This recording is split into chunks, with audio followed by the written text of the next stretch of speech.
അങ്ങനെ മാനസ അജയനെ തല്ലിയത് കണ്ടിട്ട് ശർമാജിനോട് ചോദിക്കുന്നുണ്ട്, ഞങ്ങളെ തല്ലിക്കൊന്നാൽ നിങ്ങൾക്ക് വേണ്ട കാശ് കിട്ടോ, എങ്കിൽ ഞങ്ങളെ തല്ലിക്കോ, കൊല്ലേ. പിന്നീട് ശർമാജി പറയുന്നുണ്ട്, ഞാൻ സമാധാനപൂർവ്വം സംസാരിക്കാനാണ് ഇവിടെ വന്നത്, പക്ഷേ അവൻ്റെ സംസാരത്തിൻ്റെ സ്വരം ശരിയല്ല, അതുകൊണ്ടാണ് ഞാൻ ഇങ്ങനെ പ്രതികരിച്ചത്.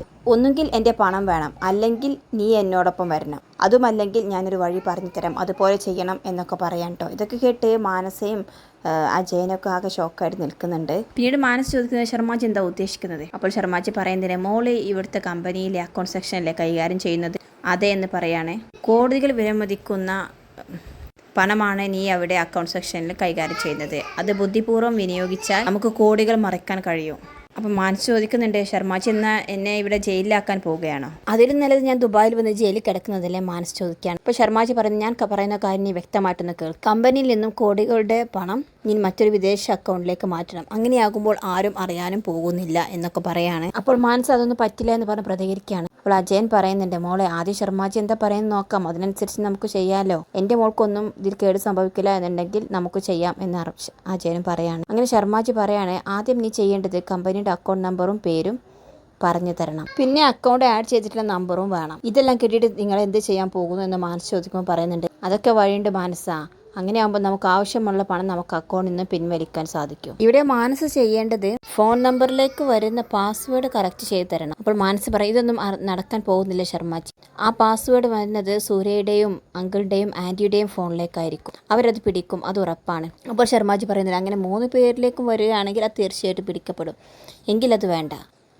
ആരുടെയെങ്കിലും ഒരാളുടെ ബാങ്ക് ബാലൻസിൽ അത്യാവശ്യമുണ്ടെങ്കിൽ അത് വെച്ച് നമുക്ക് കളിക്കാൻ പറ്റും എന്ന് പറയാണ്. ഇത് കേൾക്കുമ്പോൾ മാനസയെ ഒന്ന് ആലോചിക്കാൻ കേട്ടോ. മാനസക്ക് വീട്ടിലും ഓഫീസിലും സ്വാധീനമുള്ളത് കൊണ്ട് ആരുടെ അക്കൗണ്ടിലാണോ കൂടുതൽ ബാങ്ക് ബാലൻസ് ഉള്ളത് അവരുടെ നമ്പറിലേക്ക് വരുന്ന OTP നീ പറഞ്ഞു കൊടുത്താൽ മതി. സമയവും സന്ദർഭവും ദിവസവും കാര്യങ്ങളൊക്കെ ഞാൻ പറയാം, അതൊക്കെ നമ്മൾ തീരുമാനിക്കുന്നത് പോലെ. അപ്പോൾ മാനസ് ചോദിക്കുന്നുണ്ട്, അപ്പോൾ ആ നമ്പറിലേക്ക് OTP വരില്ലേ, റിസീവ് ചെയ്തതായിട്ട് മെസ്സേജ് വരില്ലേ എന്നൊക്കെ ചോദിക്കണം. വരും, പക്ഷെ അത് നമ്മുടെ രീതിയിൽ ചെയ്താൽ മതി, പിന്നെ ആരും ഒന്നും അറിയില്ല എന്ന് പറയാം കേട്ടോ. പിന്നീട് ശർമാജി പറയുന്നുണ്ട്, പക്ഷെ നമ്മൾ ഉദ്ദേശിക്കുന്ന അത്രയും തുക ഒരാളുടെ അക്കൗണ്ടിൽ കാണണമെന്നില്ല. അപ്പോൾ മാനസാകെ ടെൻഷനായിട്ട് ഇങ്ങനെ നടക്കാണ്ടോ, ഇനിയിപ്പോൾ എന്ത് ചെയ്യും? അപ്പോൾ അജയനും വന്നിട്ട് ചോദിക്കുന്നു, എന്താ മോൾ ആലോചിക്കുന്നത്? അപ്പം മാനസ പറയാണ്, ശർമാജി പറഞ്ഞു വെച്ച് നോക്കുകയാണെങ്കിൽ ഇപ്പോൾ കൂടുതൽ ക്യാഷ് ഉള്ളത് സൂര്യയുടെ അക്കൗണ്ടിലാണ്. ഇന്ന് പുതിയൊരു പ്രോജക്റ്റിന് സൈൻ ചെയ്ത് കാരണം സൂര്യ അക്കൗണ്ടിലേക്ക് പുതിയ പണം എത്തിയിട്ടുണ്ട്. അപ്പോൾ അത് എത്ര കാണും എന്ന് ചോദിക്കാണ് ശർമാജി. 10 കോടി രൂപ എന്ന് പറയാൻ അവള്. അപ്പം ആകെ സന്തോഷത്തോടെ ഷോക്കായി നിൽക്കാണ്ട് ശർമാജി, എങ്കിൽ നമുക്ക് ആ അക്കൗണ്ട് മതി, അത് തന്നെ ധാരാളം എന്ന് പറയാൻ കേട്ടോ. അപ്പോൾ മാനസ പറയുന്നുണ്ട്, എനിക്ക് പേടിയാകുന്നു. ശർമാജി പറയുന്നത്, മോൾ ഒന്നുകൊണ്ട് പേടിക്കുന്ന,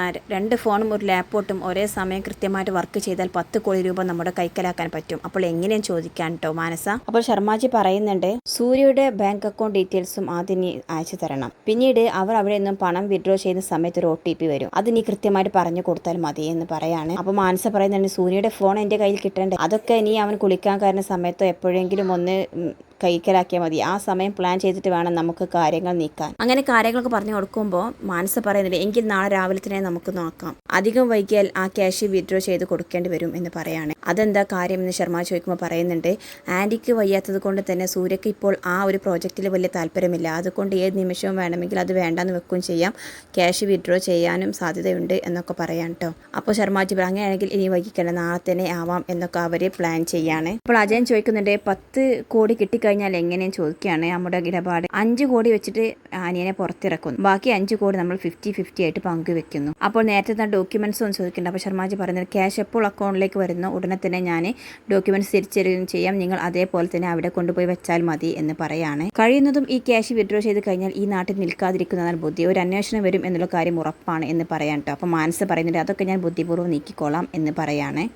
അപ്പോൾ ശർമാജി പറയുന്നത്, എങ്കിൽ ഇപ്പോൾ തന്നെ നീ പോയിട്ട് അക്കൗണ്ട് ഡീറ്റെയിൽസും കാര്യങ്ങളൊക്കെ ഒന്ന് സെൻഡ് ചെയ്യും, ബാക്കി സമയം കാര്യമൊക്കെ നീ പറയുന്നത് പോലെ എന്നൊക്കെ പറഞ്ഞ് അവരെല്ലാം സെറ്റ് ആയതിനു ശേഷം അവിടെ നിന്ന് പോവാണ്. പിന്നീട് വീട്ടിലെത്തിയതിന് ശേഷം അജയന് നന്നായിട്ട് വെള്ളം കുടിക്കുന്നുണ്ട് കേട്ടോ. എന്നിട്ട് പറയാണ്, അപ്പോഴത്തെ ആവേശത്തിന് സമ്മതിച്ചെങ്കിൽ ഇപ്പോൾ ആലോചിച്ചിട്ട് എനിക്ക് പേടിയാവുന്നു. അപ്പോൾ മാനസ പറയുന്നുണ്ട്, ഞാൻ നന്നായിട്ട് ആലോചിച്ചിട്ട് തന്നെ തീരുമാനിച്ചത്, ഇനി എൻ്റെ ലക്ഷ്യം സൂര്യയുടെ അക്കൗണ്ടിൽ കിടക്കുന്ന ക്യാഷാണ്. അപ്പോൾ പ്രസീത പറയുന്നത്, ആ രാവിലെ ഇപ്പോൾ ഇവിടെ എന്തൊക്കെയാണ് നടക്കുമെന്ന് ആലോചിച്ചിട്ട് എനിക്ക് പേടിയാവുന്നു. അപ്പോൾ അജയന് പറയുന്നുണ്ട്, അതൊന്നും പേടിക്കേണ്ട, ബൈ ചാൻസ് നമ്മളങ്ങനെ പിടിക്കൽപ്പെട്ടാൽ നമുക്ക് മണി ശർമ്മയുടെ തലയിൽ ഇത് കൊണ്ടുവെക്കാം, മോളെ കൊല്ലുമെന്ന് ഭീഷണിപ്പെടുത്തിയിട്ട് നമ്മൾ ചെയ്തതാണ് എന്ന് പറയാം.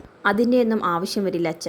സൂക്ഷിച്ച് കൈകാര്യം ചെയ്താൽ ഇതൊരു കുട്ടിയും അറിയാൻ പോകുന്നില്ല എന്ന്, ഞാനാണിതിൻ്റെ പിന്നിലൊന്നും അറിയാൻ പോകുന്നില്ല എന്ന് പറയാൻ കേട്ടോ. അപ്പോൾ പ്രസീത പറയേണ്ടത് ഇത്രയും ക്യാഷ് കയ്യിൽ വന്നാൽ നമ്മൾ എവിടെ നിന്ന് കിട്ടി എന്നാണ് പറയുക, എല്ലാവരും ചോദിക്കില്ലേ എന്ന് ചോദിക്കുകയാണ്. അപ്പോൾ മാനസ പറയുന്നുണ്ട് അത് നമ്മൾ ആരോട് നമുക്ക് ക്യാഷ് കിട്ടിയതായി ഭാവിക്കണം. നമ്മൾ ഇതുവരെ എങ്ങനെയാണ് ജീവിച്ചത് അതുപോലെ തന്നെ നമ്മൾ വീണ്ടും ജീവിക്കും. പിന്നെ ആ ശർമാജി അദ്ദേഹത്തെ പൂർണ്ണമായിട്ട് അങ്ങ് വിശ്വസിക്കാൻ പറ്റില്ല, പക്ഷേ എല്ലാം ഒരു വിശ്വാസത്തിൻ്റെ പുറത്ത് ചെയ്യാം. അത് വെച്ചിട്ട് നമുക്ക് നാളെ ഒന്ന് എന്തായാലും ശ്രമിച്ചു നോക്കാം എന്ന് പറയാണ്. പിന്നീട് അജയൻ പറയുന്നുണ്ട് നാളെ നീ നന്നായിട്ട് പ്രാർത്ഥിച്ചിട്ട് വേണം ഈ കാര്യത്തിന് ഇറങ്ങാൻ. അപ്പോൾ മനസ്സ് ചോദിക്കുക ഇതിനു വേണ്ടി മാത്രമാണോ അച്ഛൻ പ്രാർത്ഥിക്കുക? അങ്ങനെയല്ല, ഞാൻ നിന്റെ കാര്യത്തിന് വേണ്ടിയിട്ടാണ്, നിന്നെ രക്ഷിക്കാൻ വേണ്ടിയിട്ടല്ല ഇങ്ങനെയൊക്കെ ചെയ്യുന്നത്.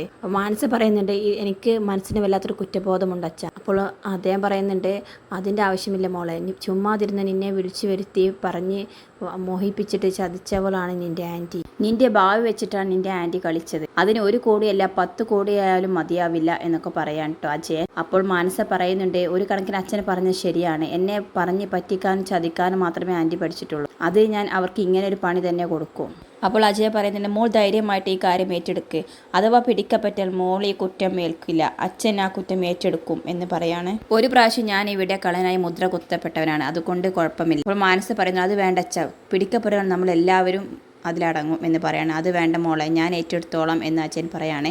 പിന്നീട് മാനസ് പറയുന്നുണ്ട് ഞാൻ എന്തായാലും ആൻറ്റിയെ പോയി കാണട്ടെ, ആ ക്യാഷ് അവിടെ തന്നെ ഉണ്ടോ എന്ന് അറിയണമല്ലോ എന്ന് പറഞ്ഞിട്ട് ജയയുടെ അടുത്തേക്ക് പോവാൻ കേട്ടോ. പിന്നീട് ജയ റൂമിൽ അങ്ങോട്ടും ഇങ്ങോട്ടൊക്കെ നടക്കാണ്ട്. ആ സമയത്ത് മാനസ് അങ്ങോട്ട് കയറി വന്നിട്ട് ചോദിക്കുകയാണ് ആൻറ്റി എന്ത് പറ്റി, ഭയങ്കര ആലോചനയിലാണല്ലോ. അപ്പോൾ ജയ പറയുന്നുണ്ട് ആലോചിച്ചേ പറ്റൂ, ഞാൻ വിചാരിക്കാത്ത കാര്യങ്ങളൊക്കെ നടക്കുമ്പോൾ എനിക്ക് ഇങ്ങനെ ഇരിക്കാനേ പറ്റൂ. എൻ്റെ കണക്ക് കൂട്ടലുകളെല്ലാം പിഴച്ചു മോളെ, ഞാൻ എടുത്ത തീരുമാനങ്ങളെല്ലാം തെറ്റിപ്പോയി ഇന്ന് എനിക്ക് തോന്നുകയാണ് എന്ന് പറയുമ്പോൾ മാനസ് ചോദിക്കും ഭാവനയുടെ കാര്യമാണോ എന്ന്.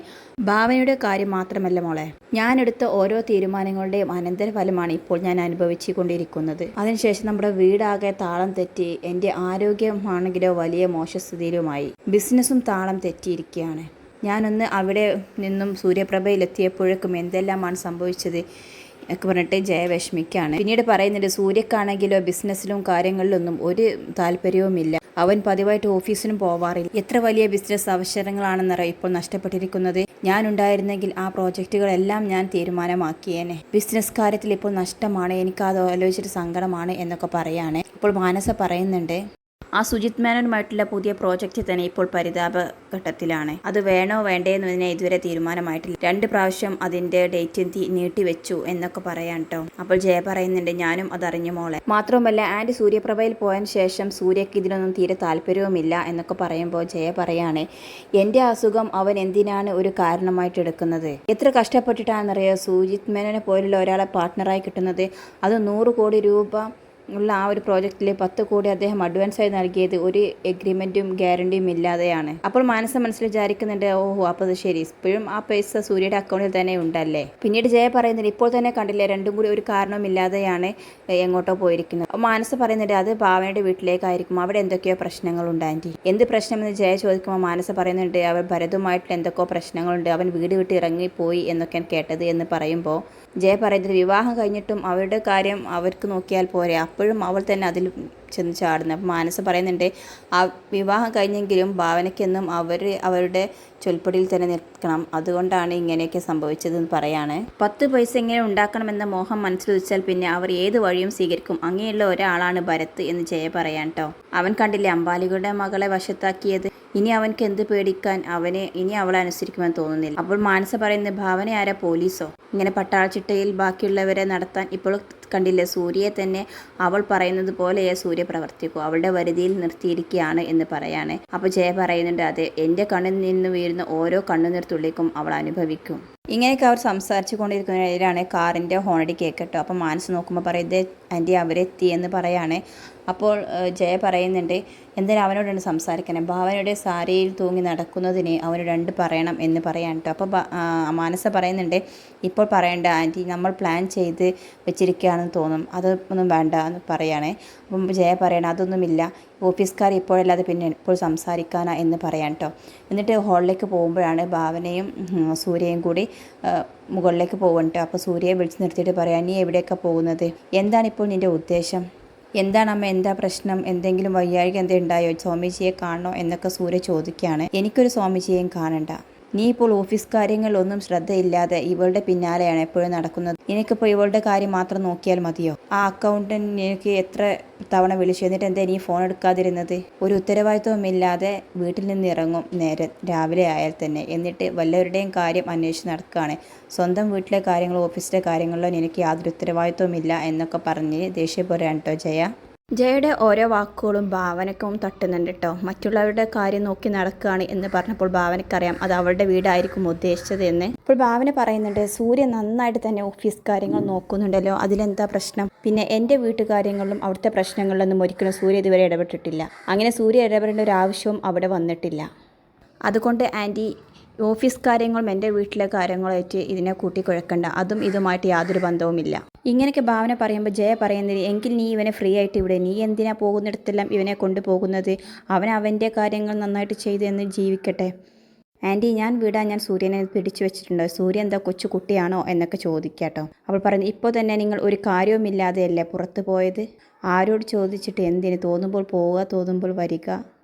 എന്താണ് ഇതൊക്കെ? ഇതിൻ്റെ അർത്ഥം പിന്നെ എന്താണ് എന്നൊക്കെ ജയ ചോദിക്കുകയാണ്. അങ്ങനെ ദേവൻ ഇടപെടുന്നുണ്ട്. എന്താ ജയ നീ ആവശ്യമില്ലാത്ത കാര്യങ്ങളൊക്കെ ഇവിടെ പറയുന്നത്? ഇപ്പോൾ എന്താണ് എൻ്റെ പ്രശ്നം? ഓഫീസ് കാര്യങ്ങളിൽ എന്താ നന്നായിട്ട് പോകുന്നില്ലേ എന്നൊക്കെ ചോദിക്കുകയാണ്. അപ്പം ജയ പറയുന്നുണ്ട്, ഇപ്പോൾ തന്നെ വലിയൊരു പ്രോജക്റ്റാണ് നമ്മുടെ കയ്യിൽ വന്നിരിക്കുന്നത്. അത് ഒരുപാട് കഷ്ടപ്പെട്ടാണ് നേടിയത്. എന്നിട്ട് അത് കളഞ്ഞു കുടിക്കാനാണ് ഇവൻ്റെ ശ്രമമെന്ന് എനിക്ക് തോന്നുന്നത്. അതുകൊണ്ട് തന്നെയാണ് ഞാൻ കുറച്ച് ഹാർഷായിട്ട് തന്നെ സൂര്യയോട് പറയുന്നത് എന്നൊക്കെ പറയാണ്. അപ്പോൾ ദേവൻ പറയുന്നുണ്ട്, അതിനിപ്പോൾ ആ പ്രോജക്റ്റ് നമ്മൾ കൈവിട്ടിട്ടില്ലല്ലോ, പിന്നെ എന്താണ് പ്രശ്നം എന്നൊക്കെ പറഞ്ഞ് അത് സോൾവ് ചെയ്യാൻ കേട്ടോ. പിന്നീട് കാണിക്കുന്നത് ഭാവന കുളിയൊക്കെ കഴിഞ്ഞിട്ട് മുടി നന്നായിട്ട് ഡ്രൈ ആക്കിയ ടൈമിൽ സൂര്യ അങ്ങോട്ടേക്ക് വരികയാണ് കേട്ടോ. എന്നിട്ട് ഭാവനയോട് പറയുന്നുണ്ട്, നീ അമ്മ പറഞ്ഞതൊന്നും കാര്യമാക്കണ്ട. അമ്മയുടെ ഓരോ ചിന്തയിൽ ഓരോന്ന് തോന്നും, ആ സമയത്ത് അത് വിളിച്ച് പറയും, അത്രയേ ഉള്ളൂ. എന്താണ് യഥാർത്ഥമെന്ന് നമുക്കറിയില്ലേ എന്നൊക്കെ പറയാം കേട്ടോ. ഭാവന പറഞ്ഞത്, എനിക്ക് അതിലൊന്നും വിഷമമില്ല സൂര്യ, പക്ഷേ എന്തിനാണ് ആൻറ്റി എന്നോട് ഇങ്ങനെ ഈ രീതിയിൽ പെരുമാറുന്നത് എന്ന് എനിക്ക് മനസ്സിലാകുന്നില്ല എന്നൊക്കെ പറയുന്നതിനിടയിൽ ഭാവനയുടെ കഴുത്തിൽ നിന്നും ആ താലി നിലത്തേക്ക് വീഴാൻ കേട്ടോ. അത് കണ്ടിട്ട് ഭാവനയും സൂര്യൻ ഷോക്കായി നിൽക്കുകയാണ്.